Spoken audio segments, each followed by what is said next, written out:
So, modern dating is such a... Messy place. No, okay, Sorry. may mga merit din naman. Pero naman, fine. ito naman based on our experiences Yeah. lang, ano? And Yeah. I guess we can also talk about the social cues that we get surrounding this topic. But Yeah. modern dating is something that is so different. There's so much novelty to it because, again, we're comparing it to a time where it was traditional, a time where No internet involved. no internet involved, no social media involved, Yeah. and not much complications. Yep. I think the way people dated before were so straight up. If I liked you, I told you I liked you, and then we courted each other and got married, diba? Yeah. Simple. Ngayon, there's situationships. There's no Right. label relationships. Yeah. There's just Friends with benefits. friends with benefits Yeah. kind of thing. Whoa. And how do we now navigate as women in a time where ito siya? And before natin discuss yan, balikan muna natin the big factors that shaped how we dated. Dahil marami tayong pinanood ng mga shows na akala natin, ganun pala mag-date. Oh my gosh, yeah, I remember. And we were so young watching these shows. Fifth Wheel. Yuck. Fifth Wheel was really like Yuck. gross. Yun yung medyo Reality trash TV.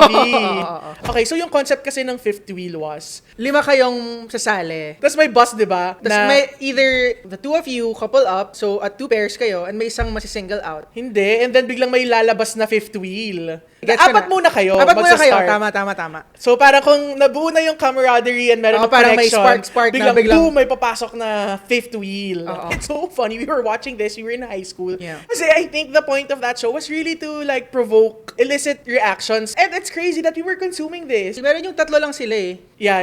And doon ko na intindihan yung concept ng threesome because some people would like, Go tatlo sila na na lang. Oh my gosh. And I'm like, Yes. whoa, this is insane. Wala pang term nga na threesome nun eh. So, when we were growing up, well, at least for us, no one was really telling us how we should be pursued, how Oh, yeah. courtship should look like. Right. So, we took our cues from TV. media. Ito naman, dito ko nakuha yung concept ng people pleasing. Alam mo yung MTV's My Own? No. Okay, so ang concept nun, merong bachelorette or bachelor. Okay. Tapos meron siyang fantasy na celebrity. So ngayon, lahat ng mag-audition to date, Kahawig nun. dapat replica nun. Oh my God. So, naalala ko meron isa, my own usher. Gusto niya ng sarili niyang usher. That's so it's messed so messed up! diba? It's If you so think about messed it, up. parang, I want my own usher. So, lahat sila kakanta isa-isa. Ng mga usher songs. Sasayaw. Tapos, i-eliminate niya isa-isa per round. Right, Up until right. the end, dalawa na lang sila and she's gonna be like, you're my usher. Oh Tapos, my kakantahan niya.